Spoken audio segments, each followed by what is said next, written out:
Baik, Assalamualaikum warahmatullahi wabarakatuh. Saya Wiwi Febrianti. Pada kesempatan kali ini, saya akan membuka presentasi mewakili kelompok 2 yang akan membahas mengenai teori dependensi pemikiran Andre Gunder Frank dan juga Dos Santos. Namun, sebelum kita membahas lebih dalam lagi mengenai pemikiran Frank dan juga Dos Santos mengenai teori dependensi, perlu bagi kita untuk mengetahui terlebih dahulu secara umum mengenai apa itu teori dependensi.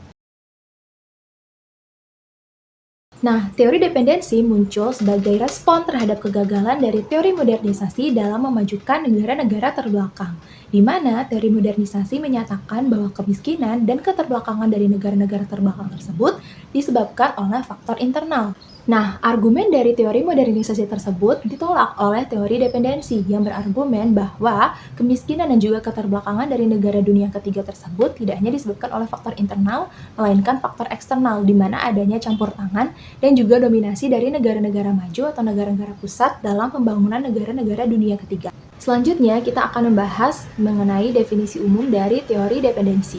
Seperti yang kita ketahui bahwa teori dependensi merupakan salah satu perspektif dalam ilmu sosial, terutama ekonomi politik dan juga sosiologi pembangunan, yang berargumen bahwa keterbelakangan dari negara-negara dunia ketiga disebabkan oleh adanya hubungan ekonomi dan politik yang eksploitatif dengan negara-negara pusat atau negara maju.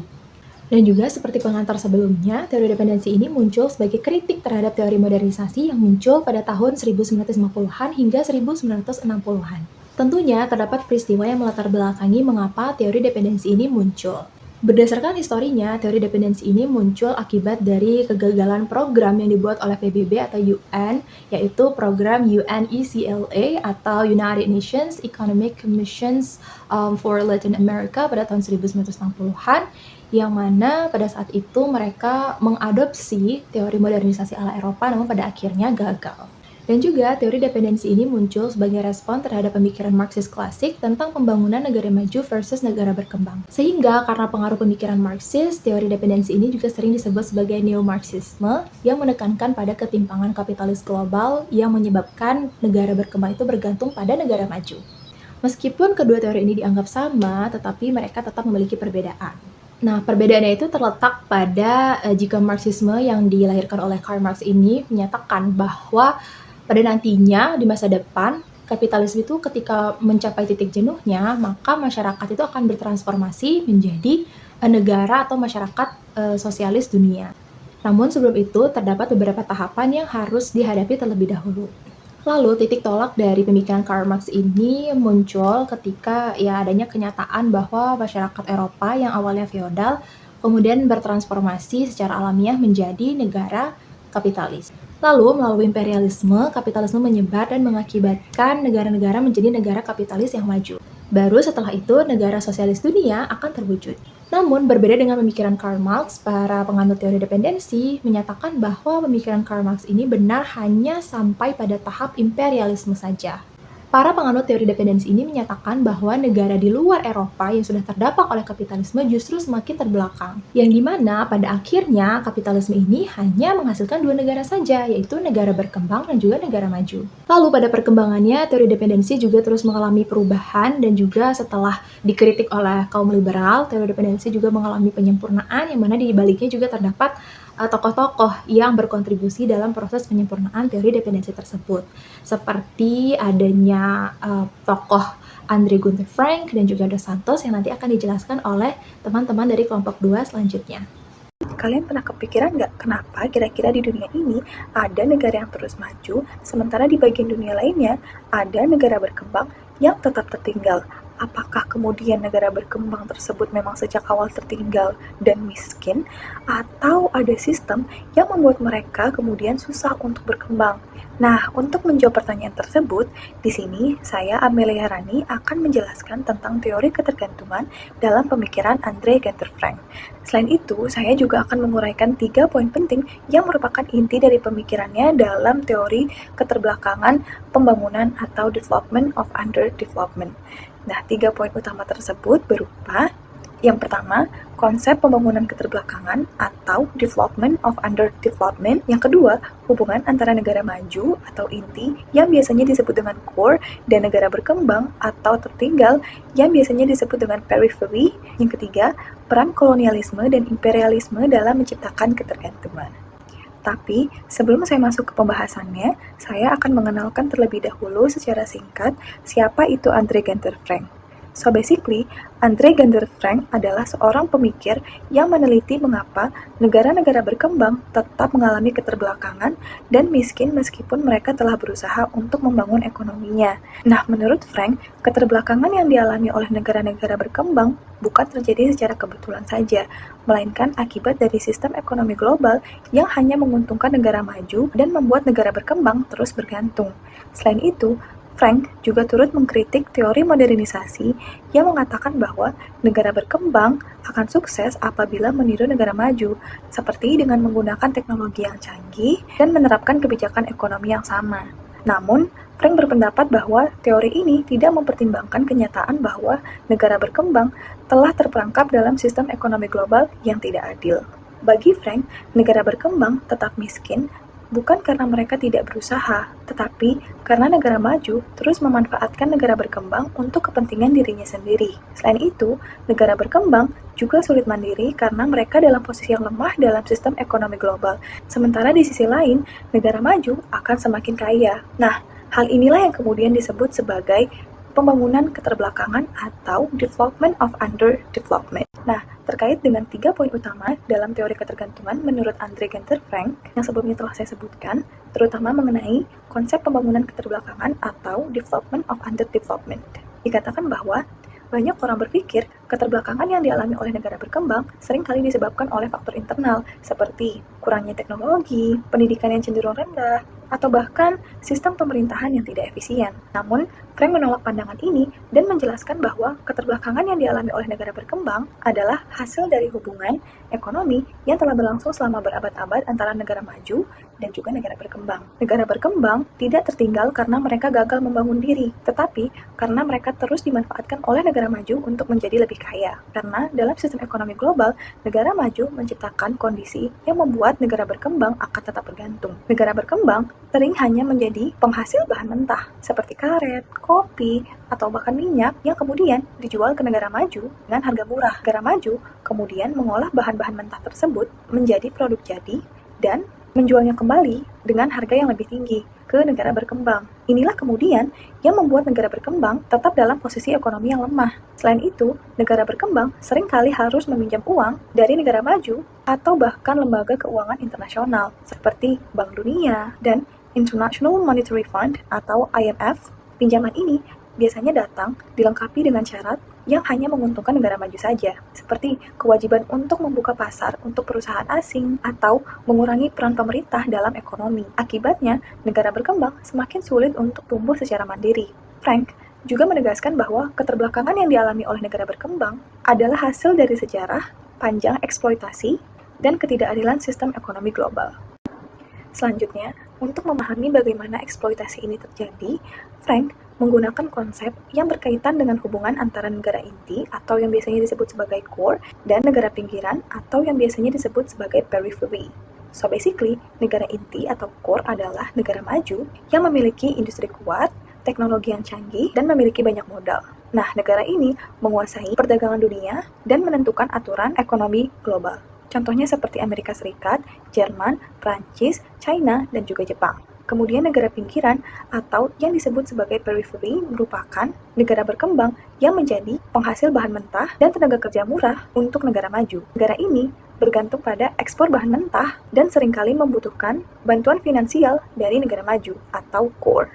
Dalam hubungan ini, negara maju atau inti akan terus kaya dengan mengambil keuntungan dari negara berkembang atau pinggiran. Jadi, negara berkembang hanya menyediakan sumber daya seperti bahan mentah tanpa bisa mengembangkan industrinya sendiri. Contohnya adalah negara berkembang akan mengirimkan bahan mentah seperti minyak, emas, atau hasil pertanian ke negara maju. Namun, karena mereka tidak memiliki industri pengolahan yang kuat, negara berkembang harus membeli barang yang sudah diolah oleh negara maju dengan harga yang jauh lebih mahal. Hal ini yang kemudian membuat negara berkembang mengalami defisit perdagangan dan kesulitan membangun ekonominya sendiri. Selain itu, negara maju juga mengendalikan sistem keuangan global termasuk investasi dan bantuan luar negeri. Jadi, ketika negara berkembang butuh dana untuk pembangunan, mereka seringkali harus meminjam dari negara maju atau lembaga internasional yang dikuasai oleh negara maju, yang mengakibatkan negara berkembang semakin terus bergantung pada negara maju dan sulit untuk mandiri secara ekonomi. Frank menjelaskan bahwa hubungan ini tidak akan berubah begitu saja, karena negara maju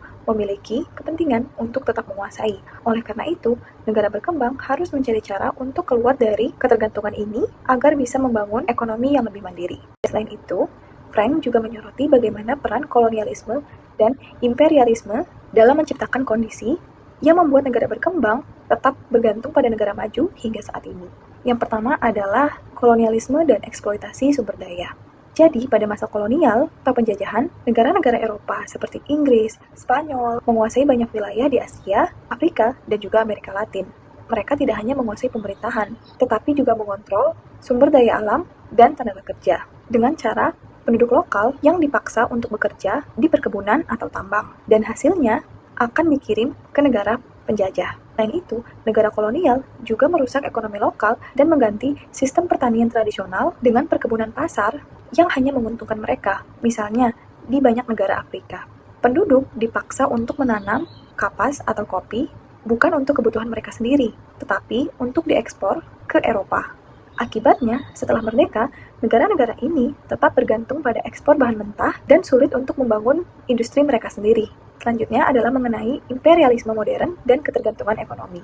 Jadi, meskipun banyak negara berkembang yang sudah merdeka dari penjajahan, imperialisme tetap ada, hanya saja dalam bentuk yang lebih halus.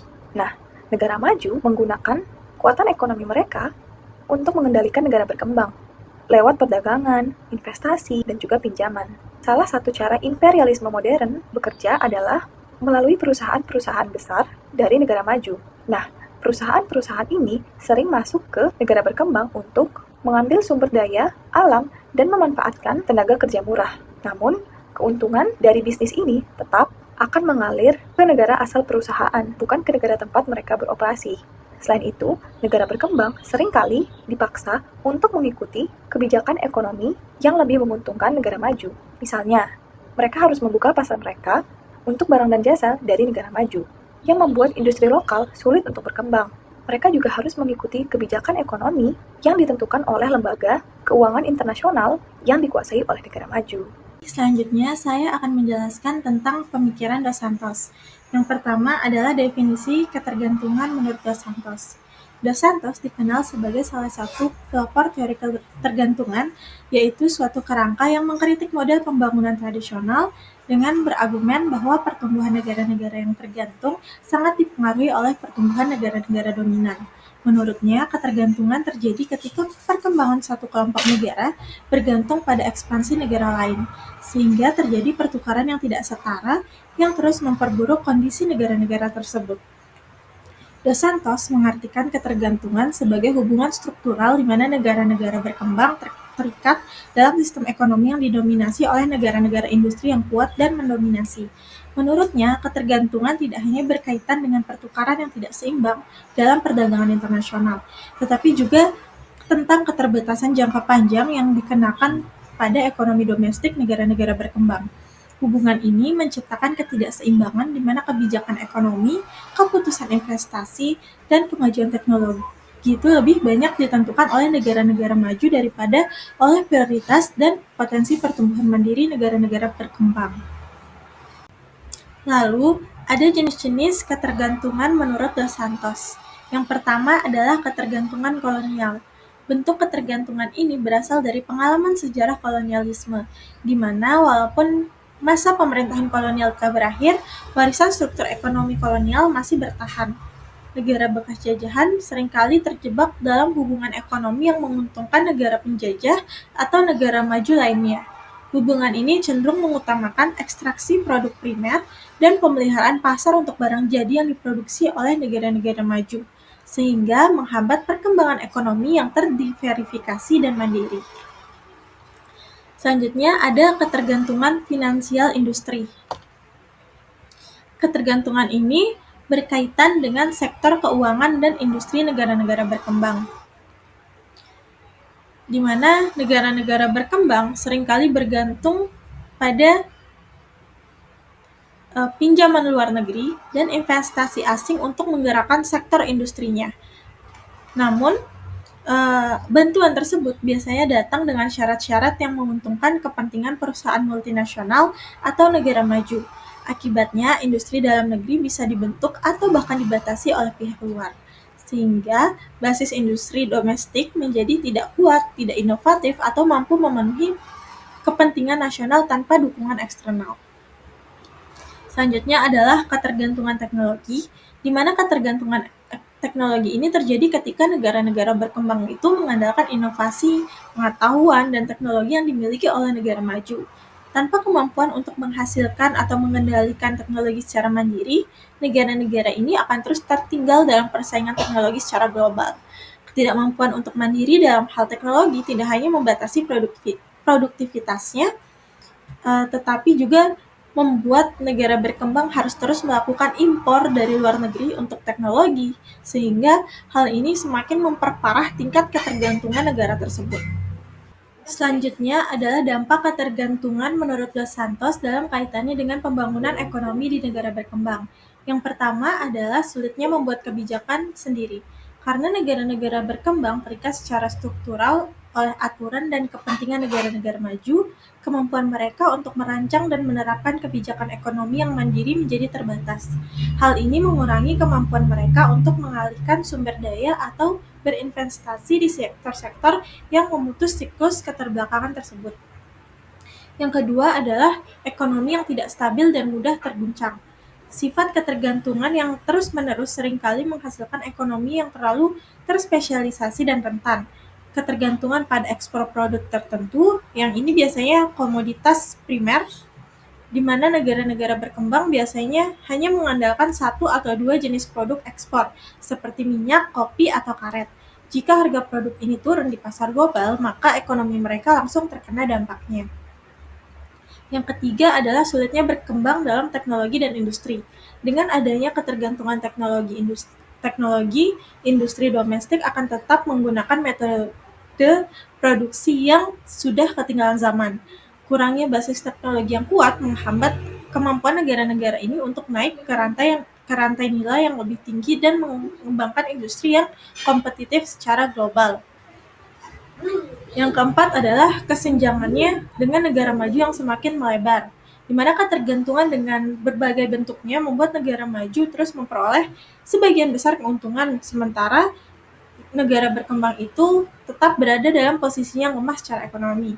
Ketidakseimbangan ini semakin memperlebar kesenjangan antara negara maju dan negara berkembang, sehingga menyulitkan negara-negara berkembang untuk mencapai pertumbuhan yang lebih berkelanjutan dan mandiri.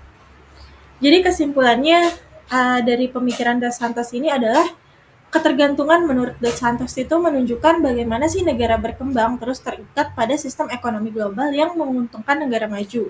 Bentuk ketergantungan ini seperti yang sudah saya jelaskan tadi, yaitu bisa terjadi dalam warisan kolonial, ketergantungan finansial dan industri, serta ketergantungan teknologi, di mana akibatnya negara-negara berkembang ini mengalami kesulitan dalam mengambil kebijakan ekonomi sendiri, menghadapi ekonomi yang tidak stabil, sulit berkembang dalam industri dan teknologi, serta semakin tertinggal dari negara maju.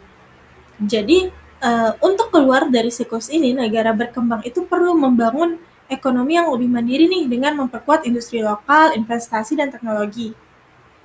Dan kebijakan ekonomi yang berpihak pada kepentingan nasional negara-negara berkembang tersebut. Perkenalkan, nama saya Nindya Nila Putri dan pada kesempatan kali ini saya akan menjelaskan persamaan dan perbedaan dari teori ketergantungan yang dikemukakan oleh Andre Gander Frank dan juga Teotonio Dos Santos. Kedua tokoh ini memiliki persamaan dan perbedaan dalam analisis mereka dalam menjelaskan teori ketergantungan. Yang pertama, saya akan menjelaskan persamaan dari kedua tokoh tersebut. Persamaan yang pertama dari kedua tokoh ini adalah keduanya memiliki asumsi dasar yang sama, yaitu mengkritik teori modernisasi yang lebih menguntungkan negara maju, di mana kedua tokoh ini sepakat bahwa keterbelakangan yang dialami oleh negara berkembang bukan disebabkan oleh kurangnya modernisasi, melainkan akibat dari eksploitasi ekonomi global yang terstruktur dan bersifat eksploitatif terhadap negara berkembang dan lebih menguntungkan negara maju. berkembang seringkali digunakan sebagai sarana sumber daya dan sumber tenaga untuk meraih keuntungan yang lebih menguntungkan negara maju. Kedua tokoh ini juga sama-sama mengkritik mengenai sistem kapitalisme global yang dianggap hanya menguntungkan negara maju dan menyebabkan ketimpangan ekonomi. Persamaan yang kedua dari kedua tokoh ini adalah mengenai peran kolonialisme yang mempengaruhi masa depan bangsa. Kedua tokoh ini sama-sama sepakat bahwa kolonialisme sangat berpengaruh dalam menciptakan pola ketergantungan. Mereka mengungkapkan bahwa negara berkembang sudah lama berintegrasi dalam sistem ekonomi dunia sejak era kolonialisme dengan posisi yang merugikan. Persamaan ketiga dari kedua tokoh ini yaitu mereka berdua sama-sama setuju bahwa sistem ekonomi global yang lebih menguntungkan negara maju dapat menyebabkan ketergantungan. Mereka berdua sama-sama berpendapat bahwa kondisi ekonomi pada negara berkembang dipengaruhi oleh dinamika ekonomi pada negara maju. Selanjutnya, terdapat titik perbedaan antara kedua tokoh ini. Menurut Frank, beliau menekankan bahwa ketergantungan selalu bersifat eksploitatif dan setiap ketergantungan akan menyebabkan pembangunan keterbelakangan. Sedangkan menurut Dos Santos, meskipun terjadinya ketergantungan, negara berkembang masih memiliki peluang dan dapat melakukan beberapa usaha dalam melakukan perkembangan. Dan menurut Dos Santos, ketergantungan tidak hanya bersifat eksploitatif dan hanya merugikan, namun juga masih dapat memicu terjadinya industrialisasi. Perbedaan ketiga dari kedua tokoh ini yaitu Andre Gander Frank lebih menekankan pada pendekatan historis struktural di mana beliau menjelaskan bahwa sejarah kolonialisme merupakan salah satu penyebab dari terjadinya ketergantungan.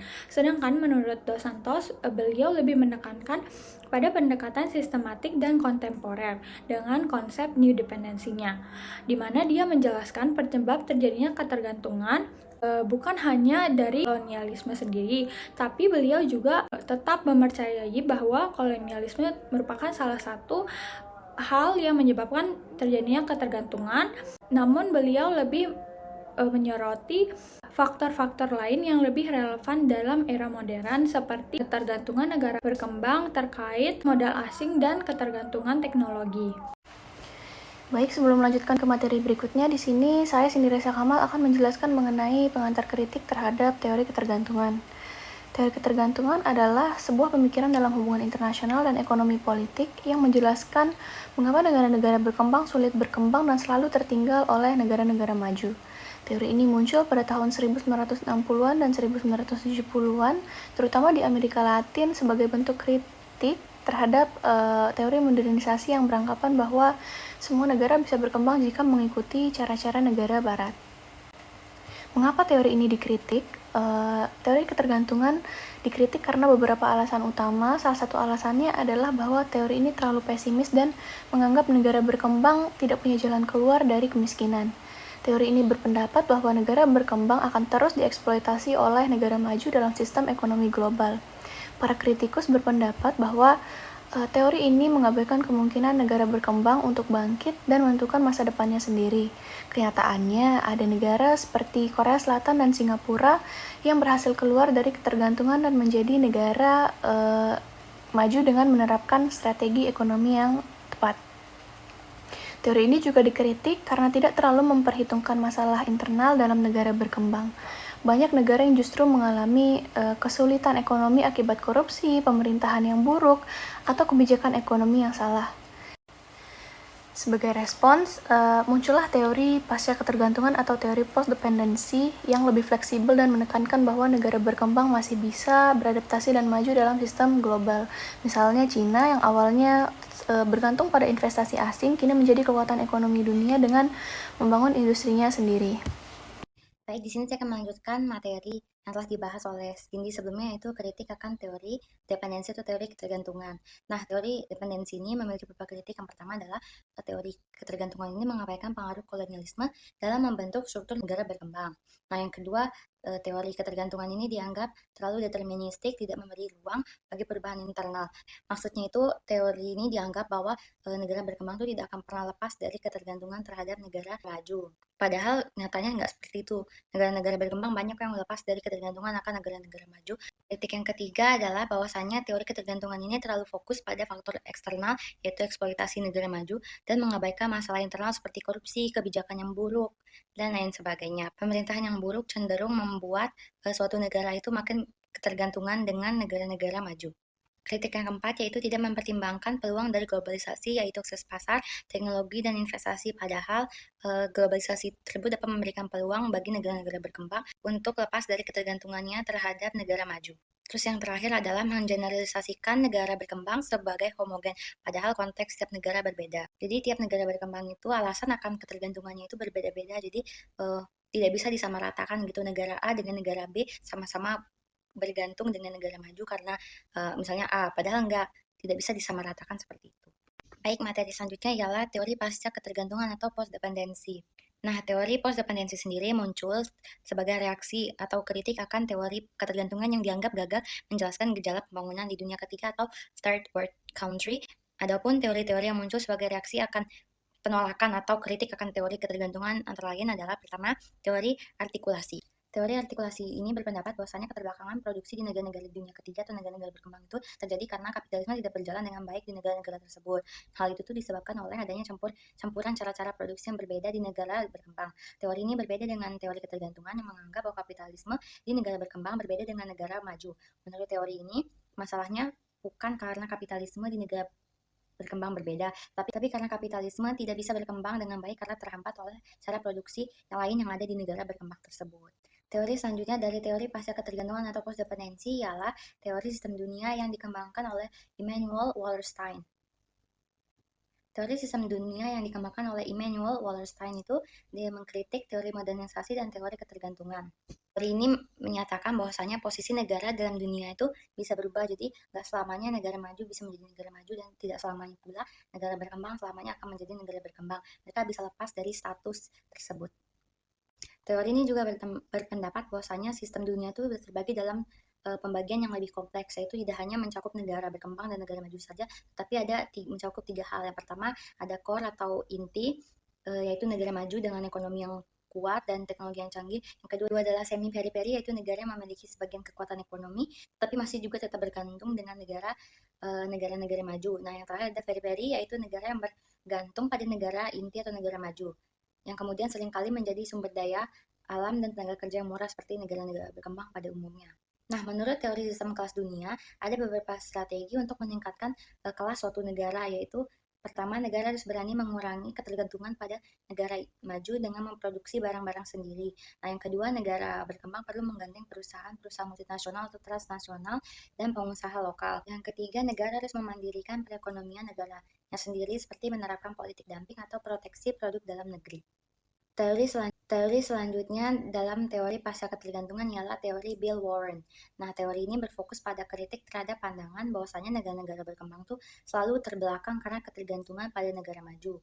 Jadi Warren di sini berpendapat bahwasanya kenyataannya negara-negara yang tergantung justru memiliki kemajuan dalam pertumbuhan ekonomi dan industrialisasi, bahkan menuju pembangunan yang mandiri. Nah, ini bisa dilihat dari negara-negara Asia Timur seperti Hong Kong, Korea Selatan, Jepang, dan lain sebagainya.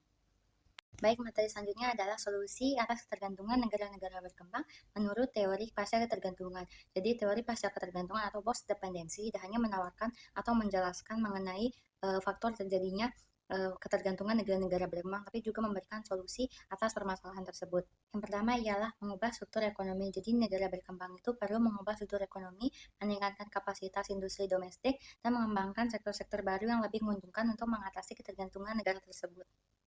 Yang kedua adalah fokus pada sektor domestik. Jadi negara berkembang diharapkan untuk menciptakan strategi pembangunan yang lebih berfokus pada sektor-sektor domestik, termasuk investasi dalam industri lokal, diversifikasi ekonomi, dan penguatan infrastruktur dalam negeri. Yang ketiga yaitu mengurangi ketergantungan pada ekspor bahan mentah. Apa maksudnya? Jadi negara berkembang itu harus mengurangi ketergantungan pada ekspor bahan mentah atau sumber daya alam yang masih mentah seperti biji nikel. Nah, ini kemudian nyambung juga dengan solusi keempat, yaitu meningkatkan nilai tambah produk. Jadi seperti contoh di Indonesia, jadi biji nikel itu tidak semata-mata langsung diimpor bijinya atau dalam bentuk mentah, tapi juga diolah terlebih dahulu agar menjadi bahan yang setengah mentah ataupun jadi sebelum kemudian diekspor ke luar negeri.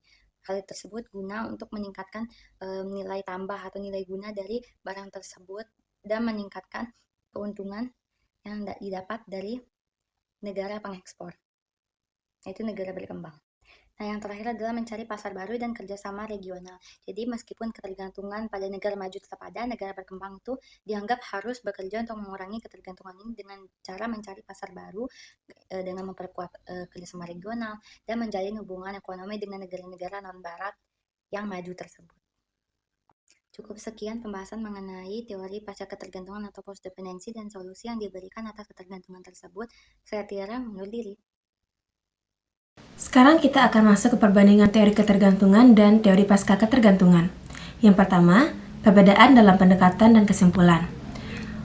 Untuk pendekatan sendiri, teori ketergantungan berbasis pada Marxisme, melihat ketergantungan negara berkembang pada negara maju sebagai eksploitasi struktural dalam sistem kapitalisme global.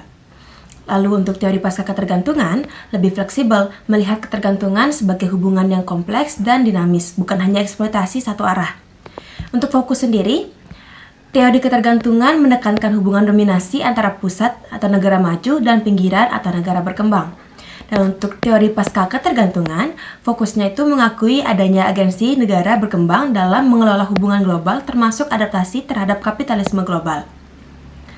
Lalu untuk segi kesimpulan, teori ketergantungan adalah negara berkembang sulit keluar dari ketergantungan tanpa perubahan radikal seperti revolusi atau kebijakan proteksionisme. Lalu teori pasca ketergantungan, kesimpulannya, negara berkembang dapat beradaptasi dan memanfaatkan globalisasi untuk kepentingannya melalui kebijakan inovatif dan diversifikasi ekonomi. Lalu untuk solusi yang ditawarkan, teori ketergantungan melakukan pengurangan ketergantungan melalui industrialisasi nasional, proteksionisme, dan pemutusan hubungan dengan kapitalisme global. Untuk teori pasca ketergantungan, solusi yang ditawarkan adalah strategi adaptif seperti reformasi ekonomi, diplomasi strategis, dan pemanfaatan peluang global. Berikutnya, relevansi dalam konteks globalisasi kontemporer. Teori ketergantungan masih relevan dalam menjelaskan bagaimana negara berkembang masih menghadapi eksploitasi oleh perusahaan multinasional dan organisasi internasional. Nah, ketimpangan dalam perdagangan global, eksploitasi sumber daya alam, serta jebakan utang negara-negara miskin tetap menjadi bukti bahwa sistem kapitalisme global masih bersifat hierarkis. Lalu teori pasca ketergantungan lebih cocok dalam menggambarkan dinamika ekonomi global saat ini, di mana beberapa negara berkembang seperti China, India, dan Brazil berhasil menggunakan globalisasi untuk memperkuat posisi mereka. Negara-negara ini tidak hanya menjadi korban ketergantungan, tetapi juga pemain yang mampu bernegosiasi dan beradaptasi dalam sistem global. Teori ketergantungan tetap relevan dalam memahami pola eksploitasi dan ketidakadilan dalam ekonomi global. Sementara, teori pasca ketergantungan menawarkan perspektif yang lebih dinamis dan realistis dalam era globalisasi saat ini. Studi kasus yang saya ambil pada materi kali ini berasal dari Republik Demokrasi Kongo atau yang kerap disebut Kongo, yang mencerminkan bagaimana struktur ekonomi global menyebabkan negara berkembang bergantung terhadap negara maju. Salah satu negara di Afrika, yaitu Republik Demokratik Kongo, merupakan negara yang kaya akan sumber daya alam seperti kobalt dan mineral lainnya. Republik Demokratik Kongo memproduksi lebih dari 60% kobalt untuk kebutuhan suplai dunia dan perkiraan nilai mencapai 64 dolar triliun mineral. Namun, sekitar 73% dari populasi republik ini masih hidup dalam kemiskinan yang ekstrim dan terjebak dalam jurang kekerasan, korupsi, dan ketidakadilan. Salah satu faktor yang menyebabkan hal tersebut adalah andil Tiongkok dalam pembangunan kobalt di Kongo pada tahun 2007. Di mana pada tahun 2007 tersebut, Tiongkok mengembangkan strategi agar mereka dapat mengamankan sumber daya mineral dari Kongo dengan melakukan barter antara hak pertambangan dan investasi transformasi, infrastruktur, dan pendidikan.